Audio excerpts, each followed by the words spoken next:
أعوذ بالله من الشيطان الرجيم. بسم الله الرحمن الرحيم.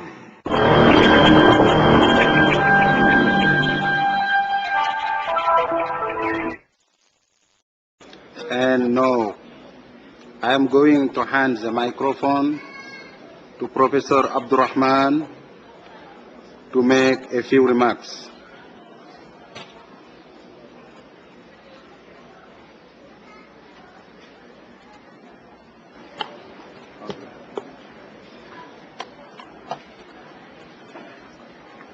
أعوذ بالله من الشيطان الرجيم. بسم الله الرحمن الرحيم. الحمد لله بالعالمين والصلاة والسلام على أشرف الأنبياء سيد محمد السليم.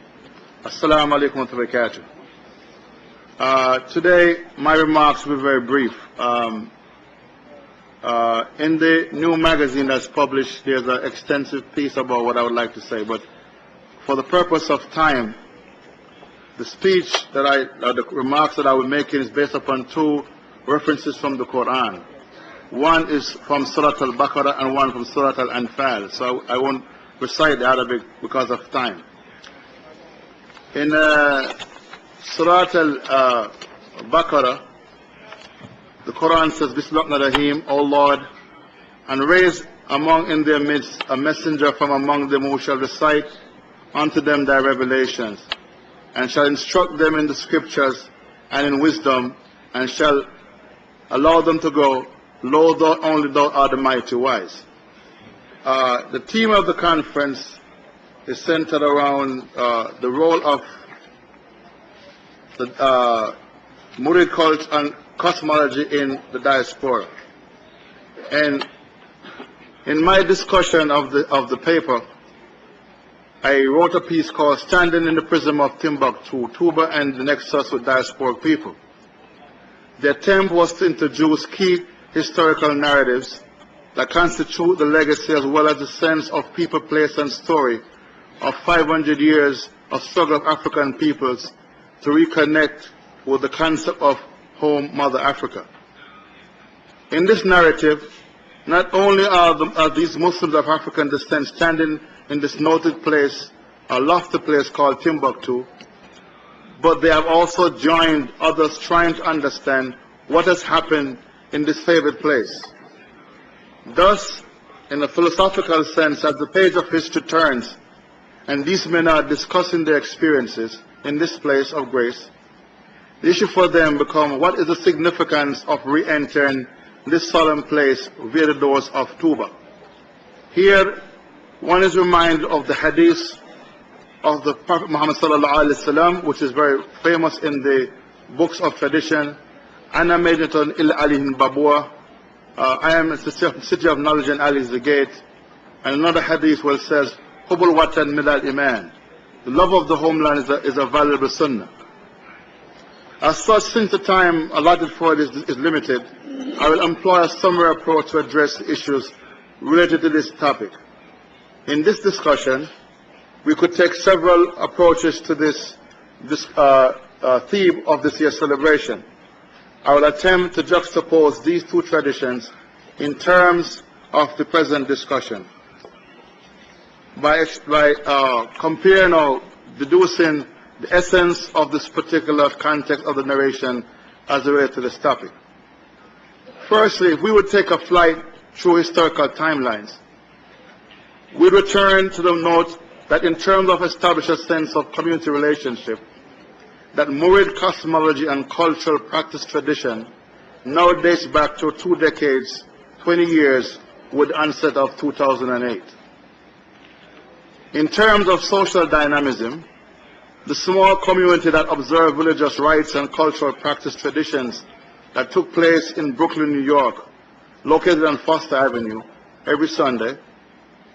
Thus, at some point in this community development, there were attempts made to include the establishment of Juma services, an international school program called the Hijra program, and its community health and wellness component, religious discussions around comparative subject matters associated with Islamic discipline, Suluk fil Islamiyah, a weekend religious studies program for children, and therefore a sense of examination of the state of Murid cosmology religious culture and tradition in America's public square is warranted as we contemplate the 20th celebration. According to scholars of Islamic history, especially in its relation to the concept of hijrah, migration, as a foundational building agency, as in the annals of Islam, it speaks with clarity on the myriads of examples throughout its illustrious history, and the noted place that hijrah and personalities that shape the social movement of history that emerges from this reciprocal discourse between these two constructs. As such, the history of Muslim diaspora peoples are replete with parallel examples of this dynamism to find meaning in their lives through its connection to its ancestral land of Africa.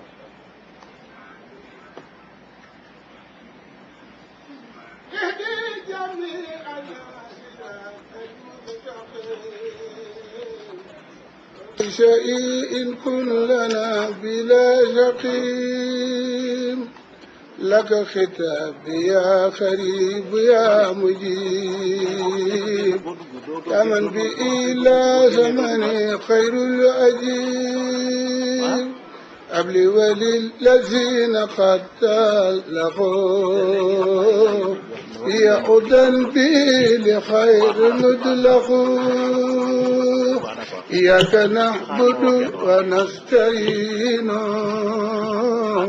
فإنك المعبود والمعين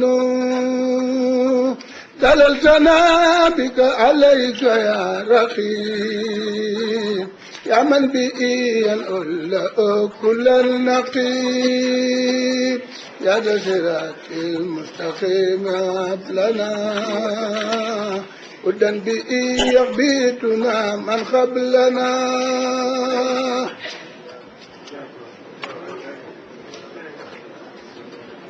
Okay, shukran.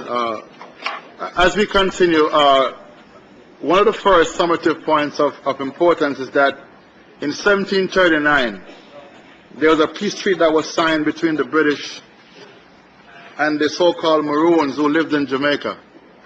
And history has shown that the Maroons were in fact the misogyny called the Moors between the Andalus and the Africans who lived on the island. And in the article that's in the magazine, it talks about the whole idea, the fact that the leader, whose name is Kojo, from Kojol, means humble, and his sister, who's popularly known in the culture as Nani, that upon the victory against the British, they basically submitted and gave praise to Allah subhanahu wa ta'ala. And the treaty document was signed in the name of God as a sign of proof of the Islamic connections. There was also another example. The second one is the so-called peace treaty, the peaceful general strike of slaves in Jamaica in December 25, 1831 was another example. The influence of Islam and Garvey was another. And these are supported by current research, as well as the circle of pioneers, which include Sheikh Dawood Faisal, Sheikh Ibrahim Abdulaziz, Sister Doria Mia, Sheikh Al-Hajj Mukhtar Al-Maroon, and Sheikh Abdullah, just to name a few, of the what I call the trifork of the Americas. If we were then to compare the timelines for the establishment, for example, of Touba in the 1900s and Timbuktu in the 1200s, around the tradition of migration, the question becomes, was this place, Timbuktu, known to the outside world before the famous trip of Mansa Musa to make this famous Hajj? The second question is, and is there any comparison between his journey and the travels of Saint Murtada Mbaki to the Americas to reconnect with African descent people? The other question is, and in particular, were the works and contributions of Ahmadou Bamba to Islamic cultural practice tradition in Senegal and West African Islamic scholarship known before these epic journeys? And of these travels, what is the most important legacy? And I will attempt to summarize them in this sense. In the case of Mansa Musa, history tells us that it was the trip of Abu Bakr to the west that placed Mansa Musa as the ruler of a synergistic state that spanned the geoproximity of the three previous empires of Ghana, Songhay, and Mali. As such, and due to time constraint, we will say that knowledge was one of this empire's greater resources, and it had a respected education system. The other issue is its famous Hajj brought greater attention to the source of gold and also established Timbuktu in prominence as a center of trade. If we move then to the comparison with Sayyid Murtala's journey, Ahmadou Bamba established a city where the foundation was built on submission to Allah subhanahu wa ta'ala. And in laying the foundation of this noted place, Ahmadou Bamba, he prayed and supplicated to follow the best example known to man in the qualities, knowledge, wisdom, and ethical example established by Prophet Muhammad sallallahu alaihi wasallam. Thus, in following the example of his father, Sayyid Murtala, sought to exemplify this noted place, Tuba, with the foundation of a system of education that sought to transform the lives of its citizens at a place of knowledge, Dawul Halimul Kabir. And what I'll do, there's some other points here, but I'll go to some key summary points that is important for us to understand. One is from the vantage point of importance. Sayyid Murtala has created an institution, Al-Azhar, that represents parallels to the system of Timbuktu at its heights. In the 12th century, Timbuktu had over 25,000 students out of a population of over 100,000. In the case of Tuba and the Al-Azhar Institute, which now have upward of 25,000 students, this represents intellectual capital that could be the foundation of societal transformation in years to come with the building of the Al-Azhar University system. May Allah accept. In dynamic ways, the Al-Azhar Institute, from the point of view of curriculum, design, and academic programs, represent the crossroad between a pedagogy that speaks to academic excellence in terms of relevancy in education and the development of an Islamic discipline, Suluk fil Islamiyah, that would enhance the importance of teaching Ahmadou Bamba in the 21st century. Of note in this respect is that in the Islamic world today, lack of dynamism and stagnation that now engulf the Islamic world, where they lag behind in science and technology, is a factor that is cited in the work of Bay in 92 in a book published in a discussion in the Moors. And he called the Moors the contributor to the scientific flowering of Andalus, which is basically Muslim Spain, where the evidence suggests that Europe's prominent universities rose to importance during this transfer of culture, arts, astronomy, medicine, mathematics, and technology. And in institutions like Bologna in Italy, 1158, Montpellier, France, 1180, Oxford in England, 1200, Valencia, Catholic Spain, 1209, Toulouse, France, 1123, Naples, Italy, 1224, Padua, Italy, 1228, Rome, Italy, 1225, Salamanca, Catholic Spain, 1250, Cambridge, England, 1257, and Coimbra, Spanish, Portugal, 1275, and Lisbon, 1290. Thus, St. Murtala's sense of unity, this is very important, wahda, and this can be observed from his reform to first link the trifocal Muslim people of the Americas to not just a limited connection to a local village marabout to address religious and spiritual matters, but he connected them to a weird in similar ways to the approach used by Ahmadou Bamba in trying to unify the tribal class as well as ethnic dynamics found in Senegal at the time. This is exemplified by appointing Mohammed Balochi to head the community in the Americas, by establishing Sister Amina Ndiaye and Kabir Ndrami as heads of American Muslim Women Daya Mamjara Busso, and to appoint Mohammed Al-Rahman to work along with his son Sayyid Qasim Baki and Sayyid Mustafa Mbaki, his nephew, to work in the Al-Azhar Idris Studies program established in Dar es Salaam to educate American children. Additionally, he instructed Mustafa to establish a non-profit structure to embrace these ideas and to create a true sense of representation for the local community.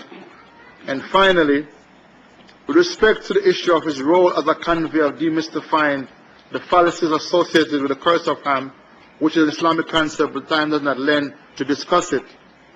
These discussions are found in two books in Timbuktu, Tariq al-Fatash and Tariq al-Sudan. and they were quoted in some sense in the works of W.E. Du Bois. St. Murtala then not only demonstrated this sense of synergy between the life and works of Ahmadou Bamba, but his exemplary life was the embodiment of those noted teachings, and he can be considered in similar ways to that tradition cited earlier.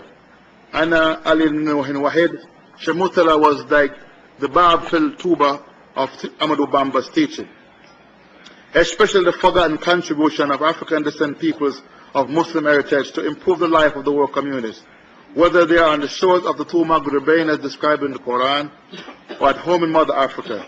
Their longing, as described in the Quran, seeks to connect with that important transnational ethic. May Allah subhanahu wa ta'ala guide us all and make us value and appreciate this grace He has given to us in the dedicated life of Sayyid Murtala Mbaki. Masalam.